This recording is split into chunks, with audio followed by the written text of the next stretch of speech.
ভালোবাসার সম্পর্কে জড়িত থাকে দুইজন, অতঃপর পরিস্থিতির কারণে হয় বিচ্ছেদ। এত বড় পৃথিবীতে ক্ষুদ্র ক্ষুদ্র কিছু ভুলের কারণে দুটি মানুষকে এই সম্পর্কে মানতে হয় হার। অধিকাংশ বিচ্ছেদের কারণ হয়ে থাকে নিজেদের পরিবার।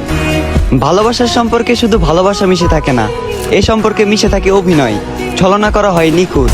ছেলের পরিবার একটি সুশীল মেয়ে চাইলেও মেয়ের পরিবার চায় শুধু কাগজের নোট। যেসব পরিবার ভাবে টাকা দিয়ে পৃথিবীর সবকিছু করা যায়, টাকা দিয়েই সবকিছু কেনা যায়, আমি সেসব পরিবারকে একটি কথা বলতে চাই, আপনারা রবের উপর বিশ্বাস রাখেন, তবে ভরসা রাখেন না। আপনারা কি জানেন না, রব যদি কপালে সুখ না লিখে থাকে, লক্ষ কোটি টাকা দিয়েও সুখ কেনা যায় না। আর তোমাকে একটি কথা বলতে ইচ্ছা করে, তোমার থেকে খুব জানতে ইচ্ছা করে, মানুষ কতদিন বাঁচে বলো? মানুষ তো আর বেশি দিন বাঁচে না। সংক্ষিপ্ত এই জীবন শত দুঃখ কষ্ট হাসি খুশি মিশ্রিত করে আমার হাতটা ধরে কি পার করে দেওয়া যেত না? আমাকে তুলনা করা হোক তোমার বাবার সাথে। তোমার বাবা যেমন নিজেকে বিলিয়ে দিয়ে তোমাদের মুখে হাসি খুশি রাখে, ঠিক তেমন আমিও পারতাম।